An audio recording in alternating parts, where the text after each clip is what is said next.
All right, everybody, we're going to get started here. Welcome to Office Hours. Let's see here. I'm Tonya, your host. It's CoCreative NoCode's Office Hours episode number 127. We're here with our members, Brittany, Thomas, and Ben, and my Kim, and our guest is Francisco today. So we're going to get started in just a moment here, but if this is your first time signing on to an Office Hours, watching Office Hours either live on Facebook or the replay on YouTube.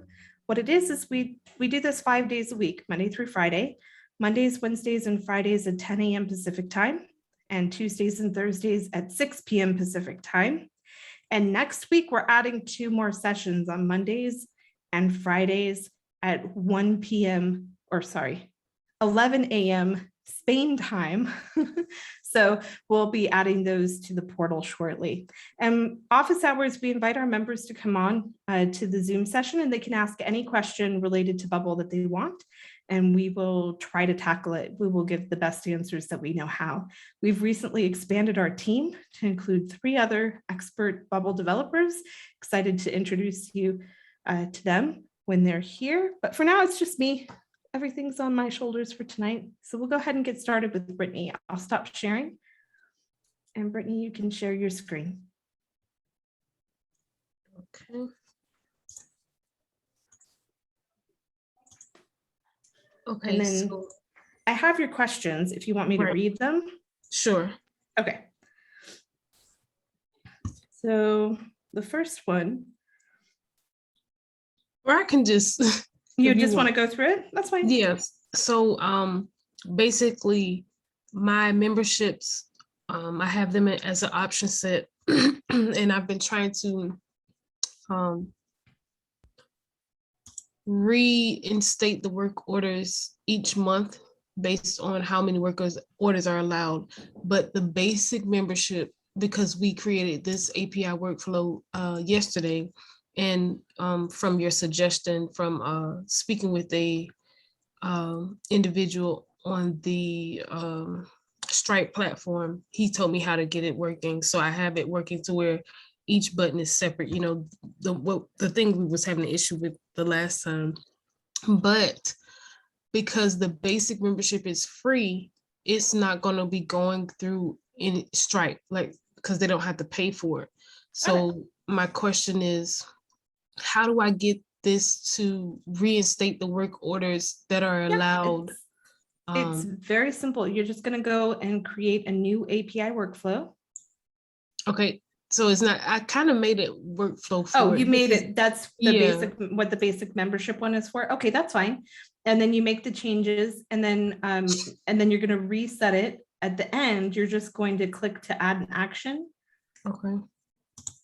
And you're going to schedule an API workflow. So go to custom events at the bottom, schedule an API workflow, and then the basic membership. And then I forget, do you charge them? You charge them monthly through the subscription, right? Right. Okay, so the scheduled date would be current date.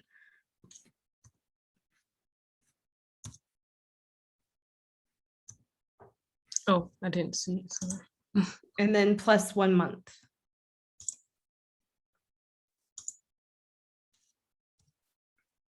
And the basic member is current user. Okay. Or why doesn't it? Or is it looking for the subscription type? Is that which parameters did you send into the it's the user search for users, which basic members. So you send in the subscription, but I would also send in the user, I think. Okay, so or hang on, never mind. Let's see here. So delete that, go to where it says make changes to user. How are you finding the user? You're finding them through their subscription type? Yeah. That doesn't make any sense, really. Okay. I was trying something. It's okay, no worries. Let me explain why it doesn't. This is just gonna pick the first user it finds in your database with a basic subscription type. Right. It's not gonna find the user that clicked the button. Gotcha. So what we want to do instead is thing to change would be current user. So just delete the search altogether. Okay. Yep, and then just say current user. There you go. Yep. Okay. And then for this basic member, Nope.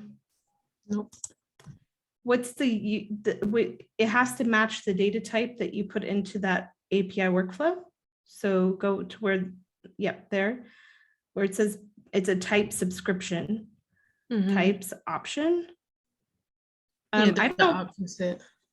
Okay, that's fine. So you just have to pick that same thing in step 2.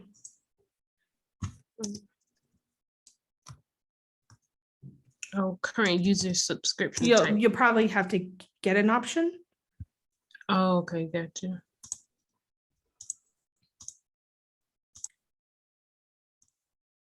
There you go. That should work. Okay. Alrighty. Yep.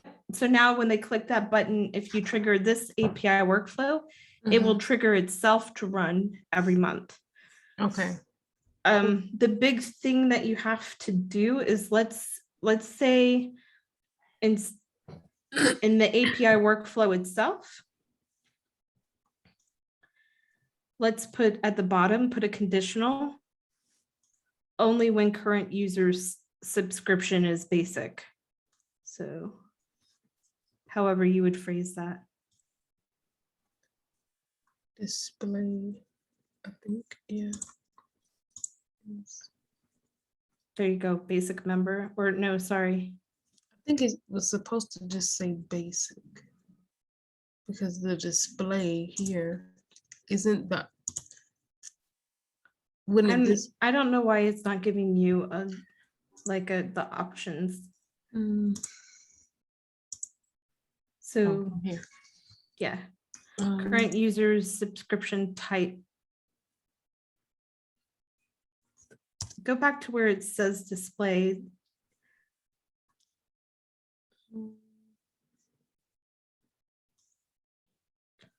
Right.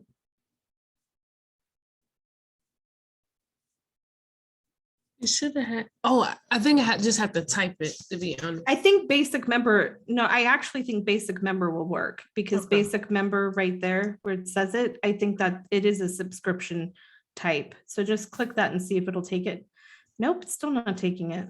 Do you have multiple subscription types? Oh, you know what? I think I do. Under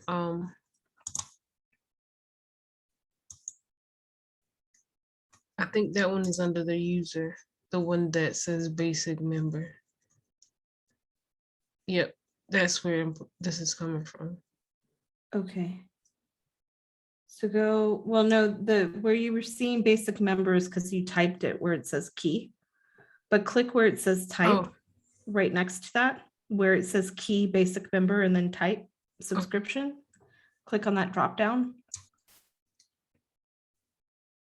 So you're clicking the option set. So maybe, no. Well, yeah, subscription plan, I guess.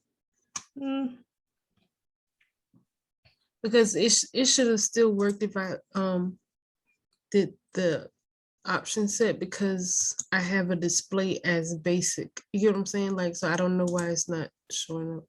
Right, I don't understand either. Let's just try it one more time. So get an option. Oh, okay. So only when, no, I guess we have to start sooner than that. We have to say current user, like however you identify the current user as being a basic member. Because you don't want to run, like if they upgrade, you don't want this workflow to keep running. Right, so only when current users subscription type.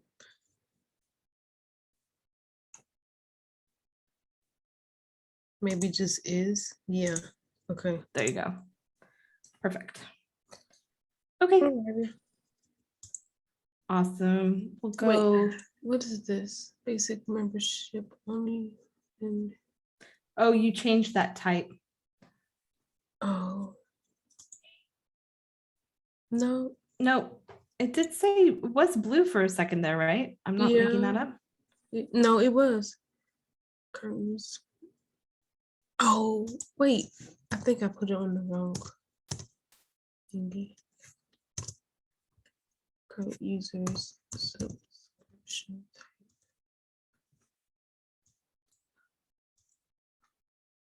Is basic. Okay. I think I put the conditional. Oh, that's okay. else. And that's fine. You can leave it there. That's fine. Okay. 'Cause it's fine. Nope, that'll work. Perfect. Alrighty. Awesome. And then Ben, let's tackle yours. I see you have a question in the chat. Homepage, responsive design, everything pushed to the left. All right, let's have a look. Do you want me to drive or do you want to drive? I don't mind. Up to you. Okay, nope, you're already there. Let's do it. Okay. So I've basically made all the pages smaller so I can make it more responsive. Trying to do the 960 thing, where you make everything 960. But everything's pushed to the left, and I'm not sure why. I'm sure this is an easy fix. It's going to be one of those moments. Yeah, I think this is related to like a bug I just saw in a client app yesterday, actually. I'm wondering if there is a reusable that's hidden, that's on the page, that's pushing things to the left. So there's like something that is not supposed to be there is there. So we have to kind of look and see if we can find it. Well, because it's the application, there's about 30 reusables on here. Right. Well, that's true, but we just need to make sure that there's not one that is that's not supposed to be there that got it's. So the reason I'm asking that or posing that as a problem is just because I happened to see it yesterday. So that might not be what the issue is, but it's very easy to click on the reusable section at the bottom and not realize it. And then any click you do on the page will deposit that reusable on the page, even if you don't mean to. And it's not always obvious that that's happened. So. Okay. So if it wasn't doing it before and then it started doing it, it's a good thing to check that. Outside of that, making your page width narrower. If you didn't change the alignment of anything, then I don't see why it would have suddenly shifted to the left. Thomas, do you happen to be watching? I haven't tried it yet, but have you tried box elements on the reusables? Or box, it's a responsive feature. Box margins? There you go. That might tell you exactly what's going on to the left or to the right of an element. That is found in the responsive settings, Ben.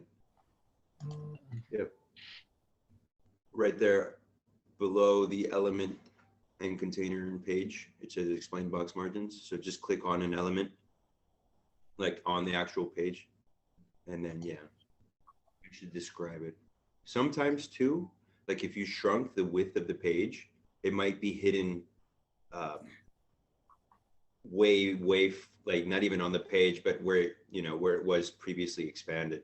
So sometimes it just takes expanding the. Well, you can see. Yeah, you can see the issue here in the responsive editor. It looks like it might just be to the right. Something might be to the right.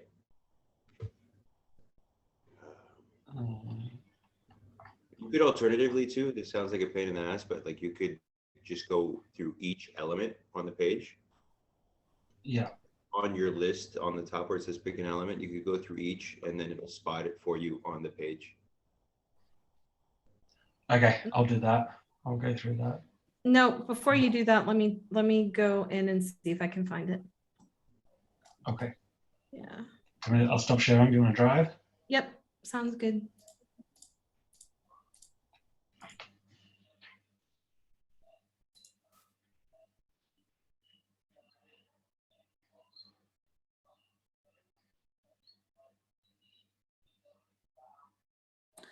The other thing that's really, really tricky is sometimes the thing that's pushing everything is in or causing problems isn't even on your page, it's in one of your reusables.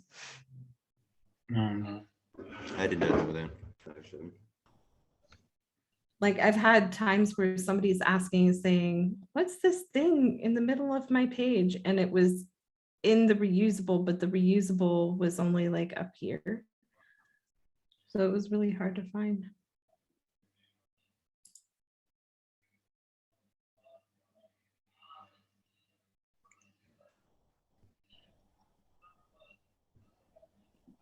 So if I preview this, will it work since I'm not logged in as a user, or will it kick me out? Yeah, no, it still will. Okay.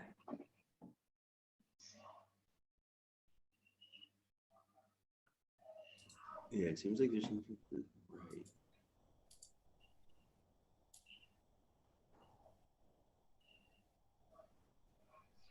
Yeah, I And you think can it see has it. to do.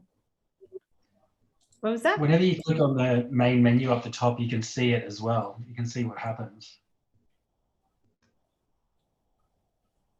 Yeah, so I feel like there's a setting on your page probably.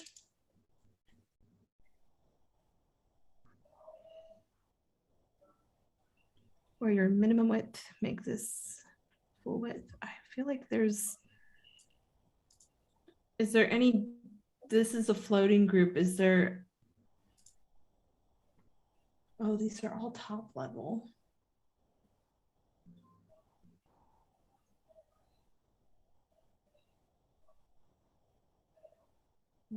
Fixed width, How are things minimum grouped? width, percentage of current width. What was the question, Thomas? I was saying, how are things grouped? Like, how do they look like when they're visible on the editor? Yeah, so this is clearly like,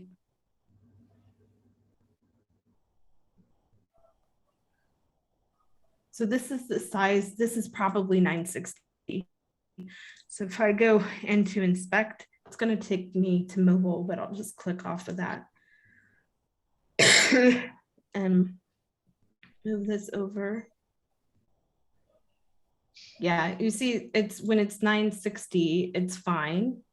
It's when it's bigger than 960 that the page is extending and it's not centering.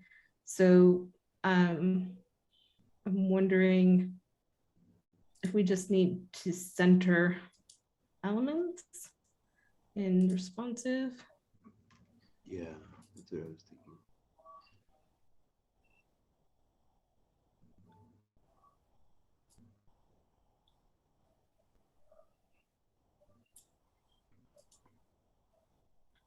So it's here.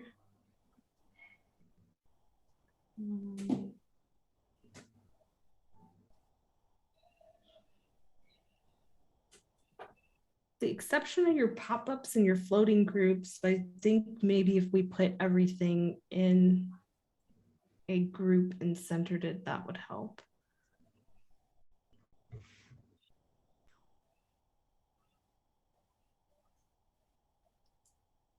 This, go back to the UI builder.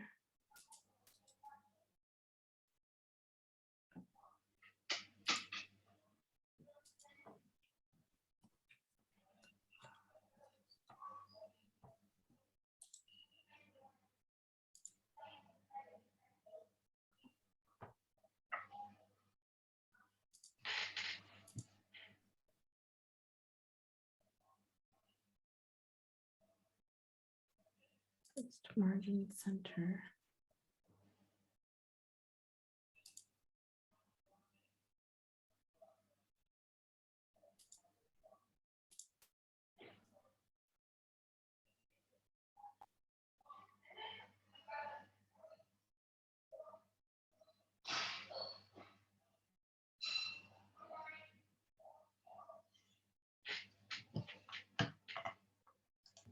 Could you just like group everything and then just center it? That Yeah. make a difference?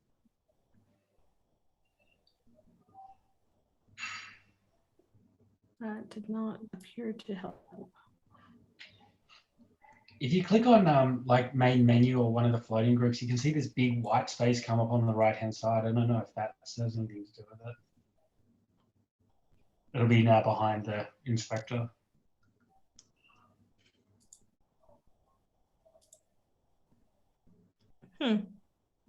Ooh, that might be like one group. Something there might just be expanded too far off to the right. So it was the main menu. Is that in a reusable or something else? No, it's not. It's just a floating group.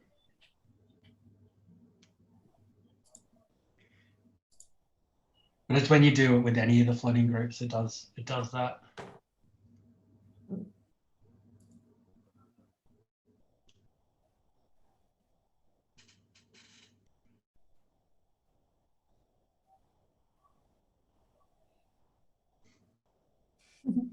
There it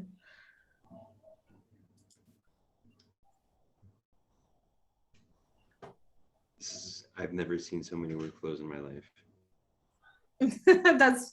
That's what happens I'm when. sorry. Yeah. Give you anxiety? I'm sorry. They're all gray too, so I'm like, holy shit. Yeah, it's fine. So you're just animating the floating group transition slide left begin. That shouldn't be causing any problems. Let's see if your issues are telling us anything. Do you know what that's about? No.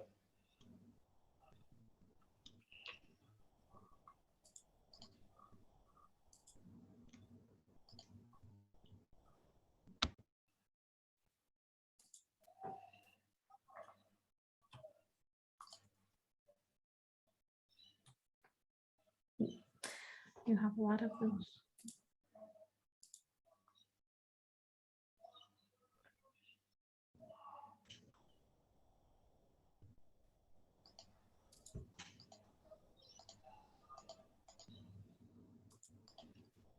I don't think those are doing it.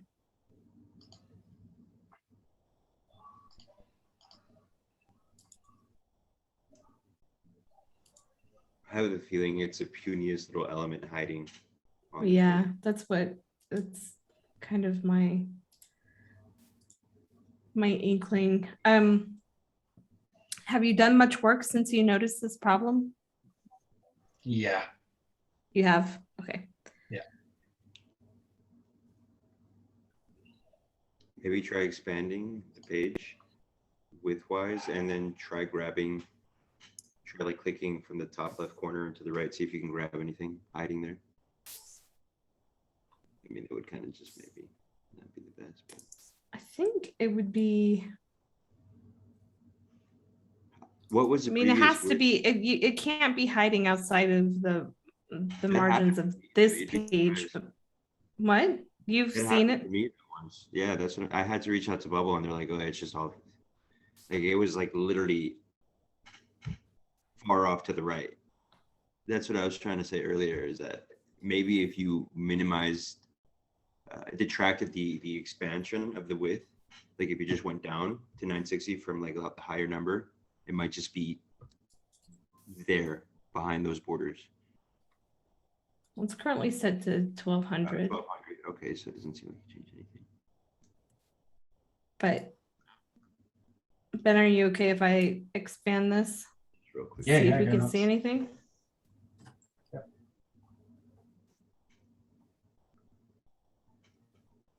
Maybe try grabbing something.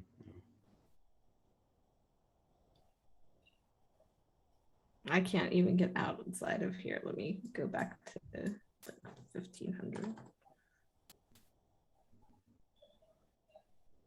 Yeah. Might just not be the case.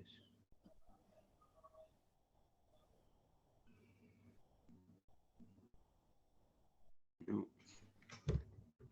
Nope, nothing's highlighting.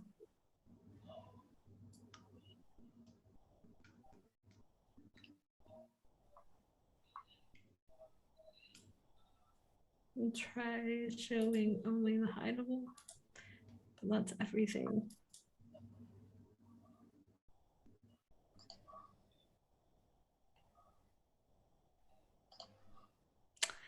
Yeah, I might reach out to Bubble and see if they can have somebody do you a favor and find it for you. I had the designer at AirDev find the one that I was looking for.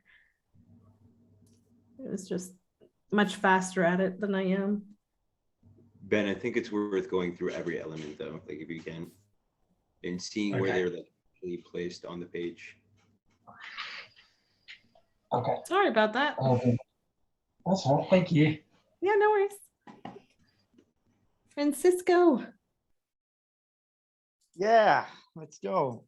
let's do this. Let's figure this out. So let me share my screen with you just a second here. Dun, dun, dun, dun.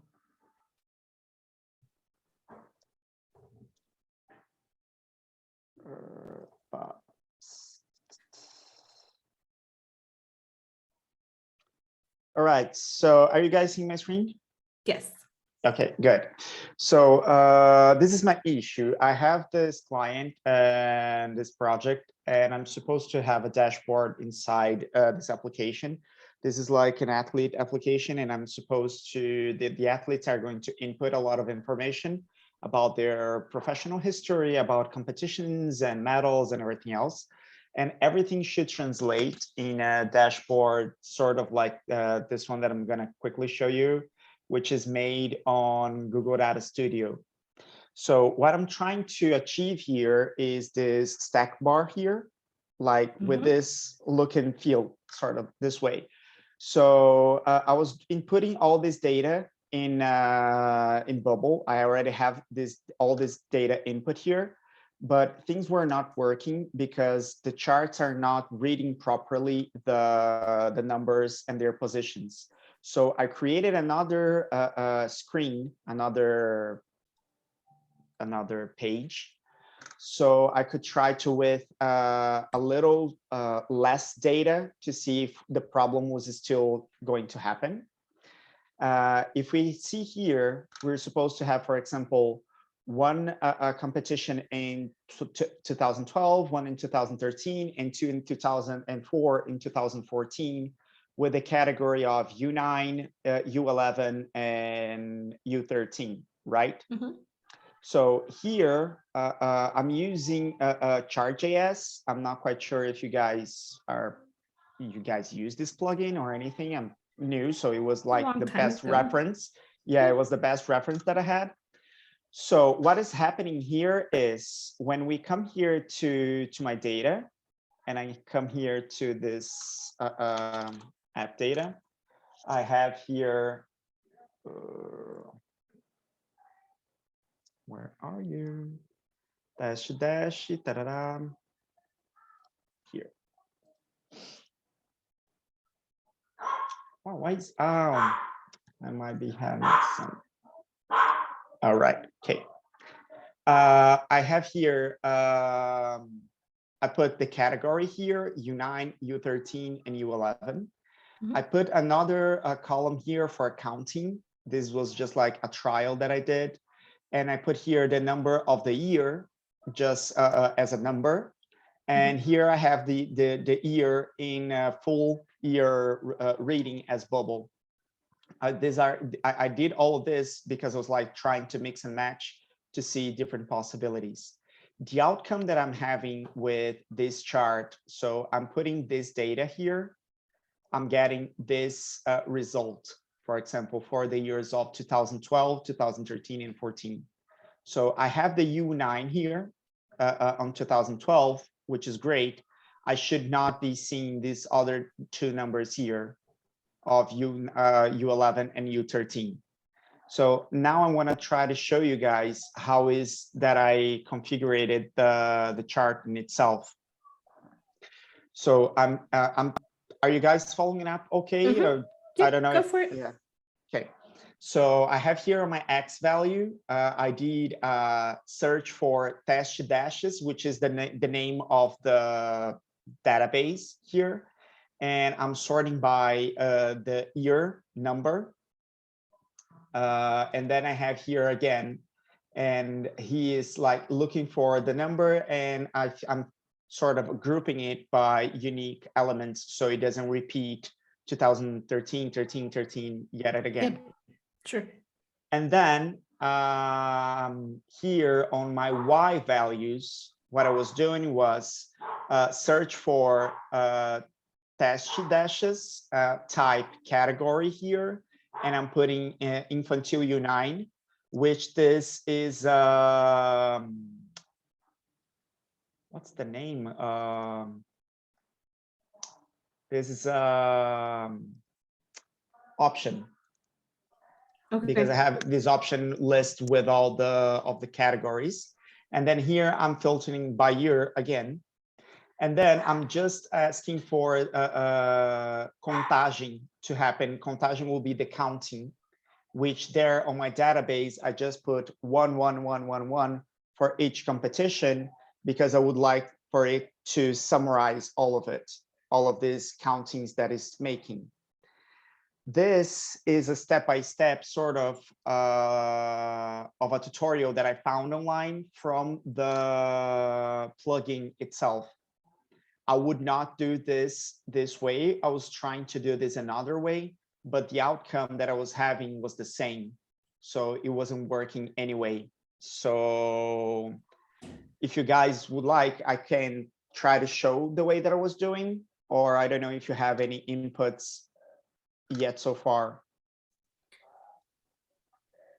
And I don't know if you got the problem. Go back Sorry to the about my Google. English. No, you're fine. Let's see. So 2012 should just be 1. 2013 should also be 1, and 2014. What makes the difference between? Oh, it's how many of those things during that year of those categories. Okay. And show me your database again.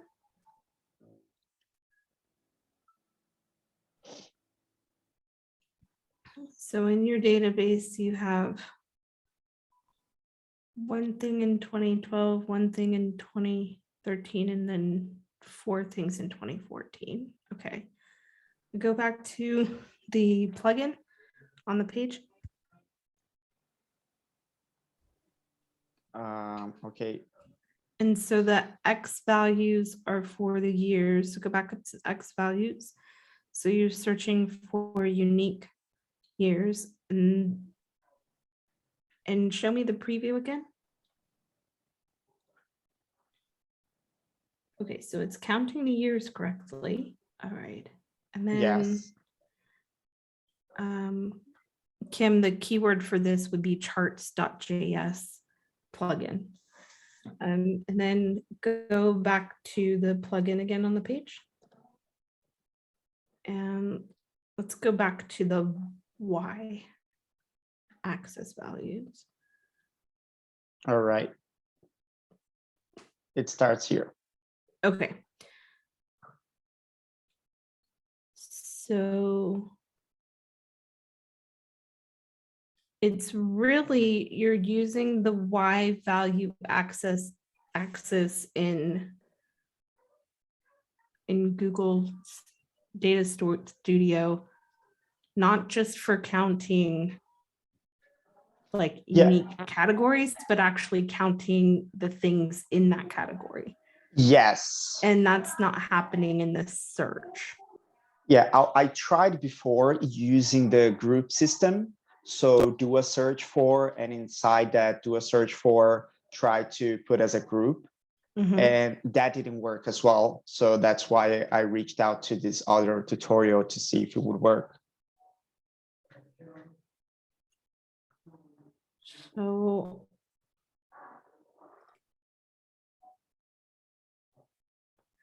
were there examples of the Charts.js plugin where you saw what you were trying to achieve happening?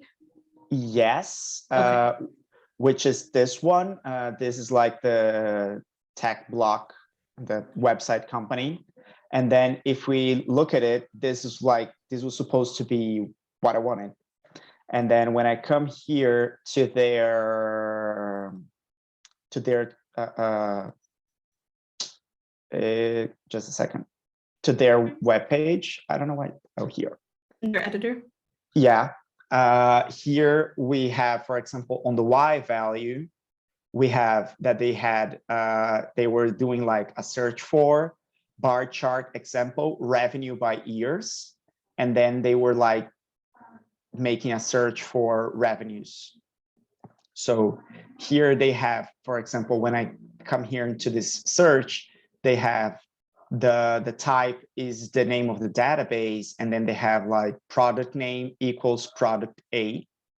When we come here to their database, they have the product name, their revenue, and the year. So when we stop and think about this structure is pretty much the same. Instead of the product name, I would have like the category.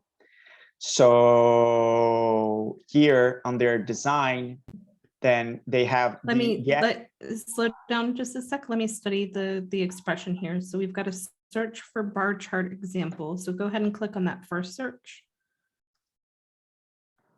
Nope, the first search.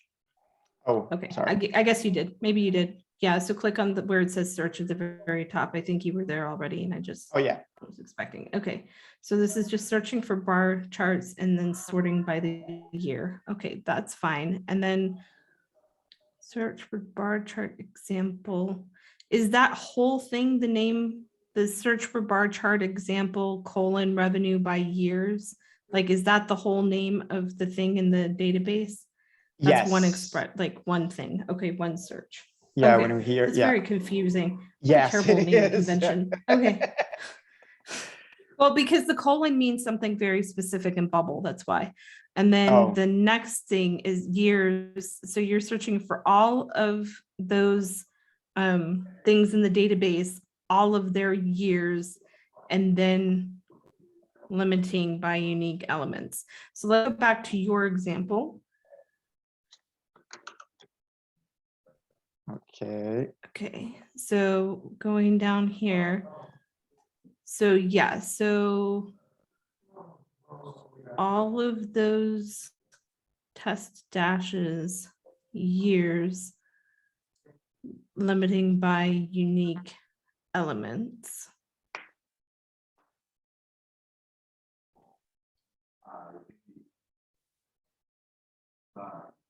So this is the X. Go to the Y. Mine or on the tutorial? Yours. Okay. Were we looking at the Y or no? No. We were looking at the X. We were looking at the X. On the other one, on the other example? Yeah, we've got the X down. Let's look at the Y. Okay, good. So here it's mine Y. Or do you prefer for me to go to the tutorial before? Go to the tutorial. I'm gonna. All right. Sorry, I just got lost. We've got the X working. We need to figure out the Y. Yes, perfect. Okay. So here's like the first series of the Y. Revenue. Okay, so we're having two Y values, which makes sense. Okay, so the first is we're looking by revenue. So show me the examples, the tutorials preview. So they don't even spell out what the revenue is on the Y axis. Okay, that's fine. And then go back to the example in the editor. And then the second one is search for bar chart example, revenue, years, revenue. What's the series 2 versus the series 1? It's just the product category. This one is just product A, and this one is just product B. The rest is pretty much the same. Okay. And so for your series, you're doing what, the 9 different series for the different categories? Sorry, it cut. I didn't understand your question. So go back to your example. Yep. So scroll down. You have series 1 and 2. How many series do you have? I just put 3 series just for the sake of the Just for test, testing? but Okay, yeah, got it. but I have like 9 series. Okay, so and you're counting, why are you, so we don't want this, This counting here, yeah, we don't want that. We want the search for, because I could put this category here, because then I would make a search for category here. And then after that, I would read the data from category, and then I could try to group it.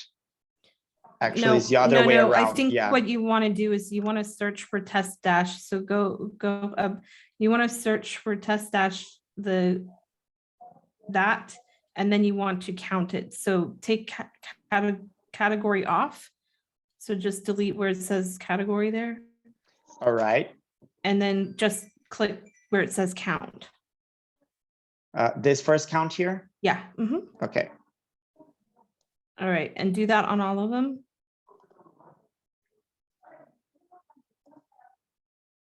And then preview the page.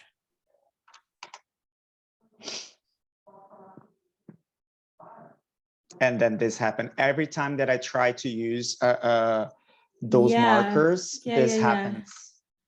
No, there's, yeah, because there's like, we're just counting the records, but we're not specifying the year somehow.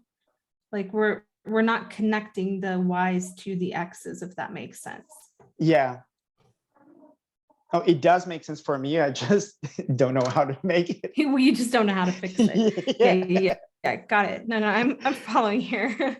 So, okay, so we just need to figure out what's this missing thing in our go.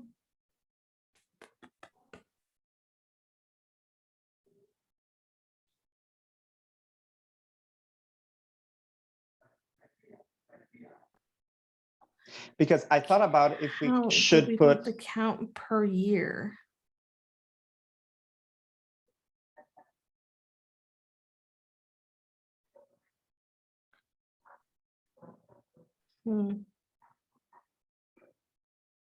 because can't we use, like, for example, the years here to continue in this expression?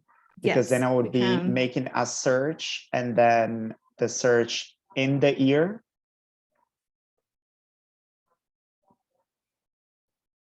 Yes, and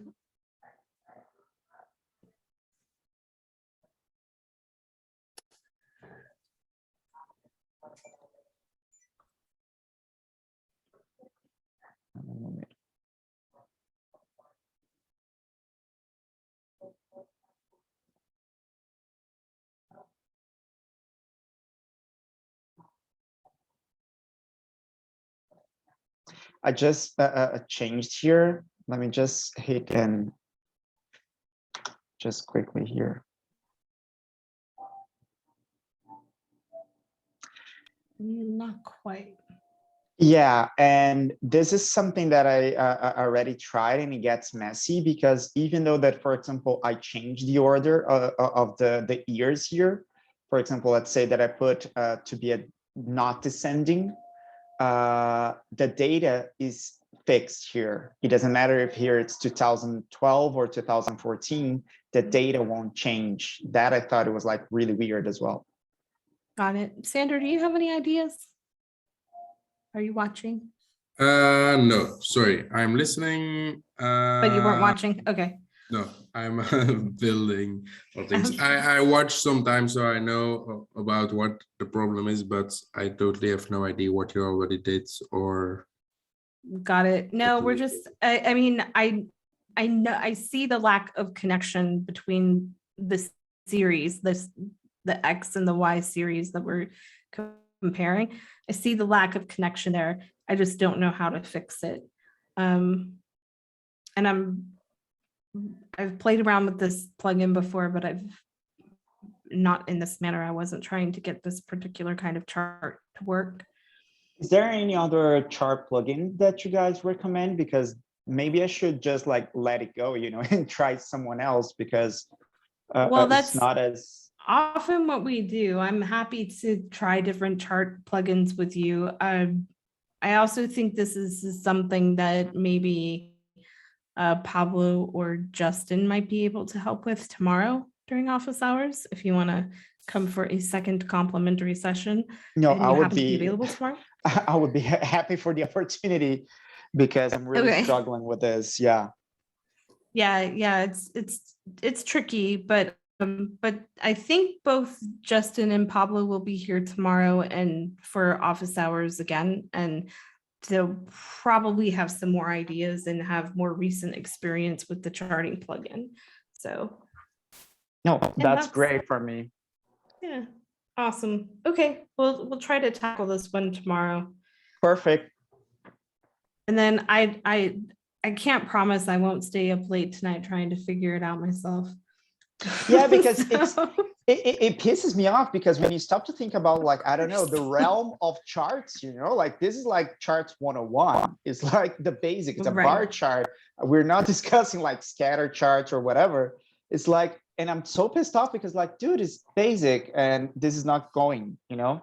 So Yeah. it's- Well, and sorry. something that you've probably noticed quite a bit is that is that the documentation on the various Oh plugins no, and things is very it's horrible. not It's good. horrible. Yeah. Okay. So yeah, So- I'm actually trying to talk with. I'm trying to talk now. I'm talking to the people from the Chart.js and they're like a community manager to see if they can also try to help to figure this out. But yeah, not helping. So Yep. Well, we'll get some help and we'll get some suggestions tomorrow for sure. I'll ping the team this evening so they know the questions coming so they can be prepared. So all right. yeah. Awesome. Let's see. Let's swing to Sander. Did you have a question? Yeah, just a question. Do you have any idea if there is an API for working with time zones? I thought Google have one. Oh yeah, there is something.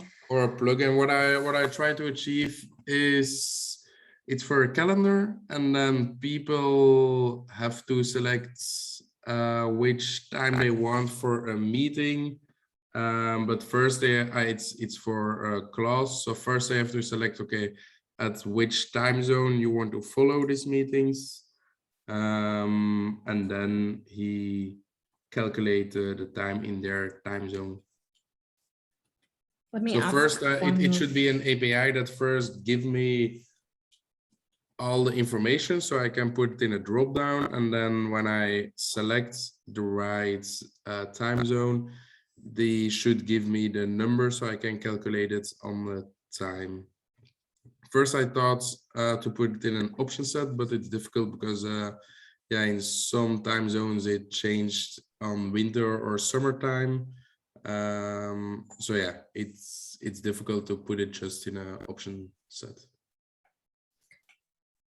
Yep. I'm asking Juan. He's answering me right now about a plugin recommendation. He just went for. Well, let me ask him.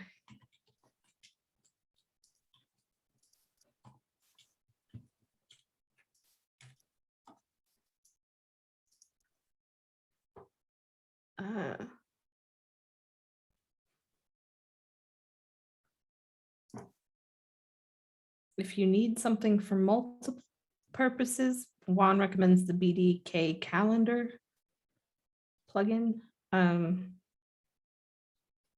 Okay, I will check it out. Oh, he's coming. He'll be here in a couple minutes. When he comes back in, we'll pop back to your question. I mean, I can teach you how to like. Do you know the time zone of the calendar that you're comparing it to? Sorry, what do you mean? So like when the person is booking on the calendar, is the calendar they're booking on in a specific time zone? Yeah, that's a static time zone. So the admin create always some new appointments for the meetings. And yeah, of course, he always living in the same time zone. So what I've done in the past, let's go.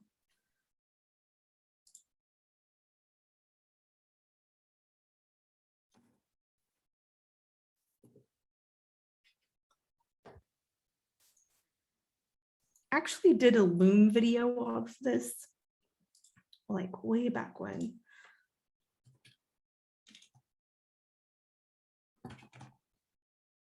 So you can you can figure out which time zone the current user is in, right? So like we can extract that, like we can go current users,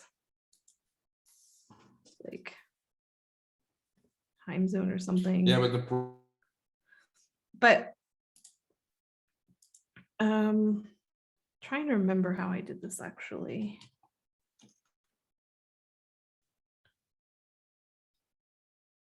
Maybe what I was doing was displaying the current date and time. Formatted here, user's current time zone. So I know what time it is in the user's current time zone.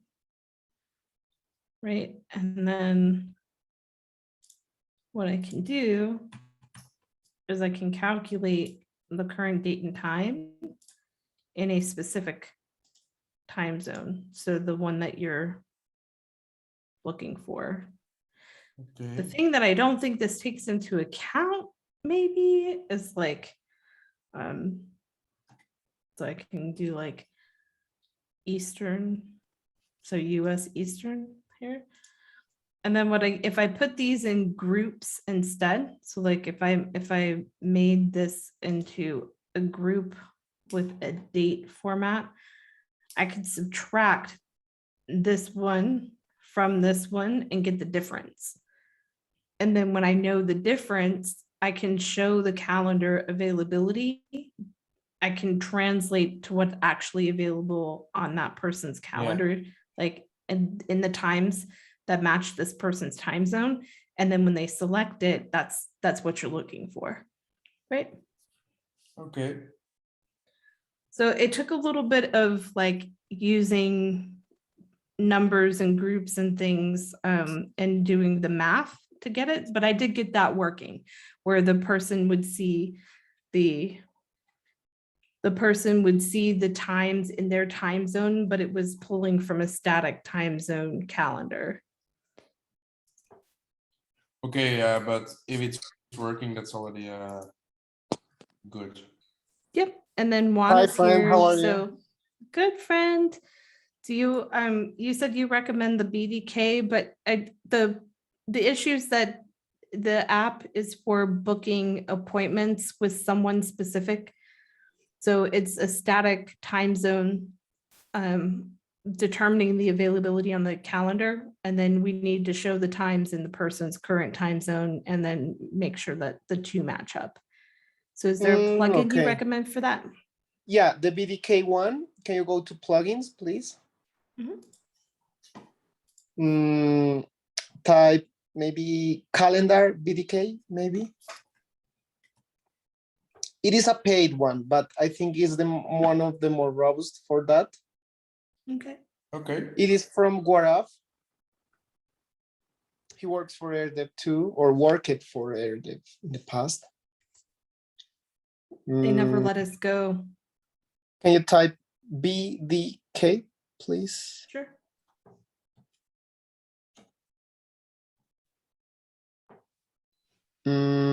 Can you remove calendar, please? Yes. Okay, so this one, daytime picker, daytime range, yeah.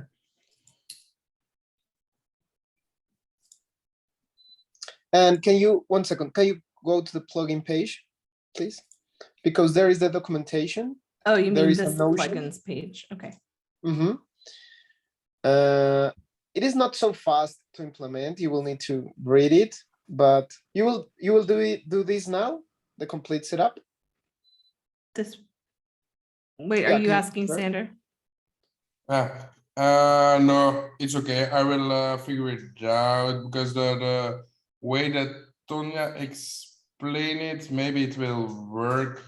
I'll find that. I'll find the Loom video for you that I made, Sander, and I'll send it to you. Okay. Yeah. Can you scroll up plugins, please, at the top left top? Yeah. Can you scroll down a little bit? Date picker, please, there. And oh, you need an account with Loom. Do you have any? An account with Notion? I don't remember if I do or not. Let's just do it anyway. It'll be fine. We'll just do this.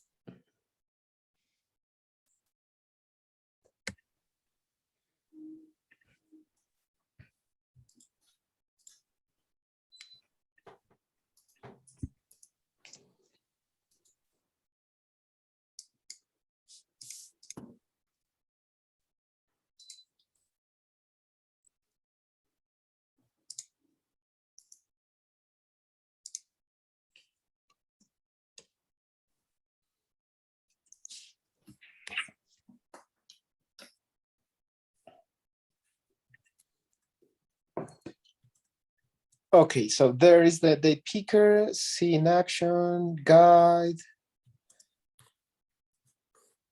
Okay, basically it allows you to book, for example, in the other person's time zone, right? So it allows you to specify the time zone of the picker, of the daytime picker.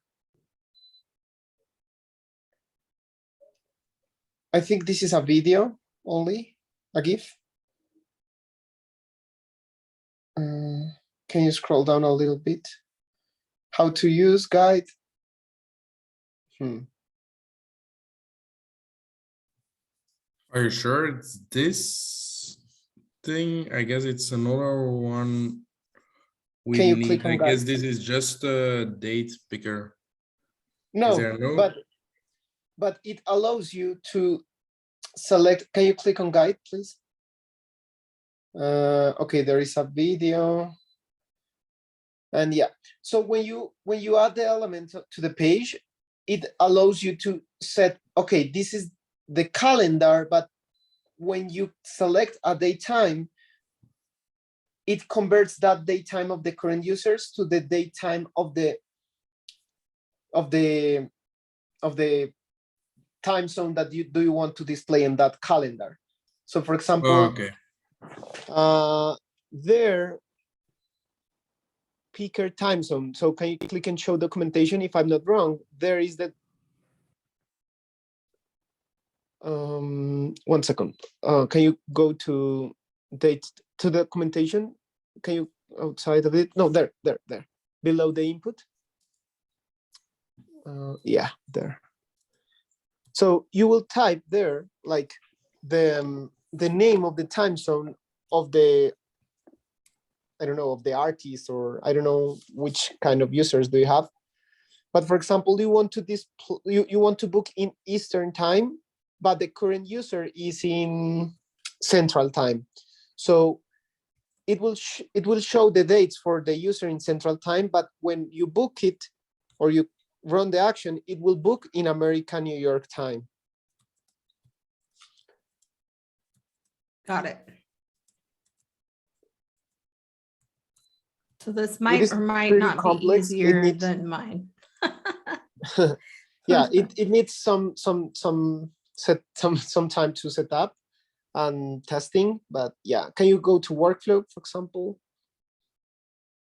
Which in the workflows to see what other actions it have, or maybe if you go to the plugins, it will show you the elements and the actions that have this plugin.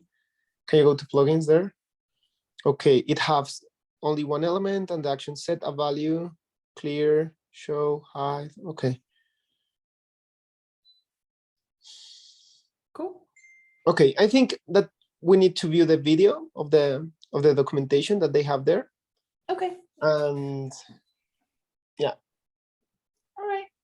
No, I don't Okay. think we'll go into all of that on office hours, but maybe I'll play with it and see if it's easier. But yeah, if you just calculate the difference between the current user's time and the person whose calendar you're booking, you should be able to show the times in their time zone, but convert it so that Yeah, you're seeing I that. will. if I'm not wrong, this also allows you to block times, if I'm not wrong.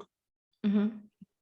Like if you pass a list of blocked dates, it will block them on the daytime picker, if I'm not wrong. So this is useful too. Yeah, definitely. Thank you, friend. No worries. Bye-bye. Bye.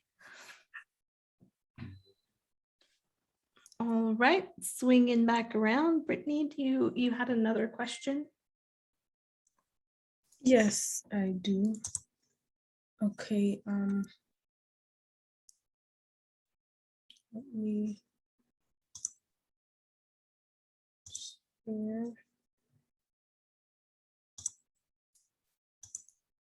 Okay, so my next question is, so I have in the options set this yes, the gold monthly. This is the only one I'm having an issue with. So no, not monthly, the annual one. So at first we had it set up as 10 work orders allowed. I changed it because that's what kind of makes more sense, because they're only paying, well, they're paying for the year. So if they get 10 work orders per month, then it should be a total of 120 work orders allowed. But how would I separate that into months so that it doesn't show that they have 120 work orders? You get what I'm saying?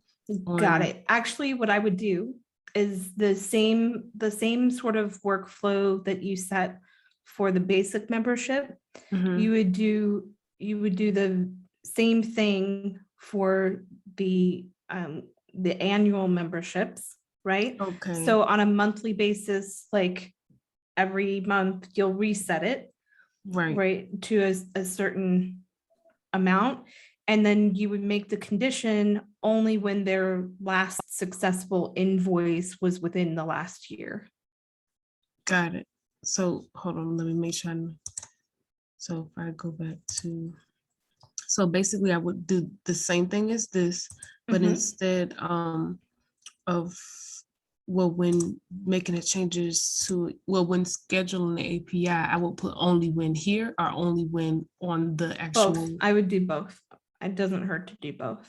Okay, and let me make. So you're just gonna look, you'll do a search for their, did you create an invoice thing in your database yet or no? I don't think so. I didn't. Okay. So do I need to create one? Yeah, so one of the things that I do, and I can show you, I think, on CoCreative if you want to see how it's set up. Okay. So it's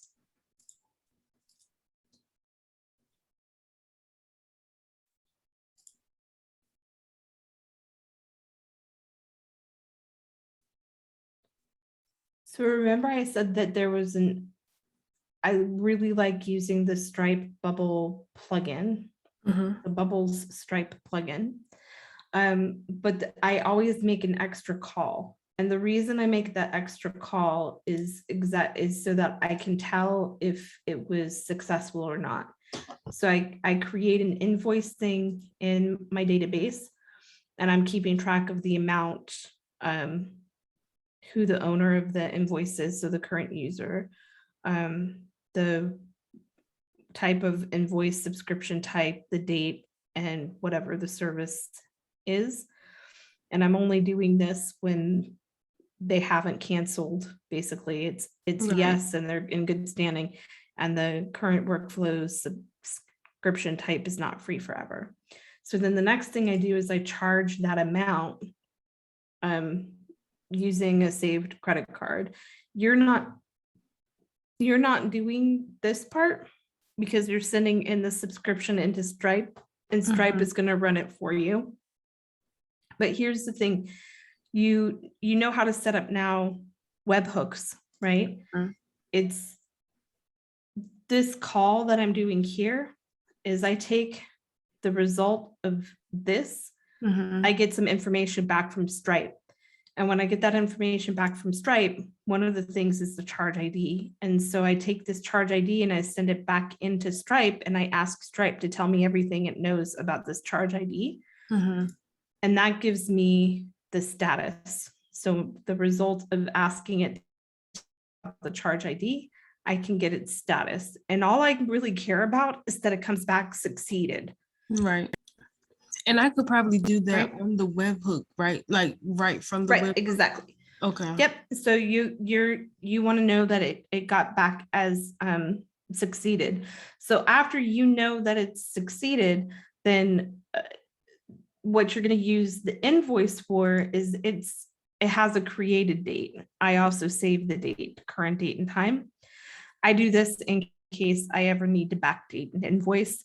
I make this and refer to this because you can't backdate the record being like when it was created, but you could backdate the date and time of the service that it happened.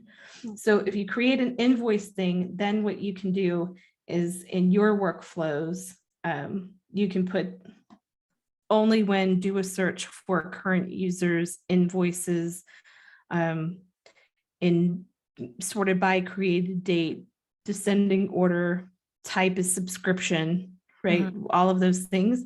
And like that date is, I'm trying to think how you would tell it to do that in. So you're going to compare it to the current date and time. You're going to say the current date and time is less than that date plus 1 year. Right? Okay. So, Right. yeah, because that's what you want to, is you want to make sure that it's a successful invoice less than a year old of that type is on file. And if so, then you'll run your workflow to reset on a monthly basis their credits. Okay, I have a question. So the guy that helped me yesterday with the, I want to show you real quick because we're talking about the invoices. And basically how I made the other button work was by getting the information from the invoice. So that's basically what this is doing here. So could I use this instead of making a, well, no, I probably still have to.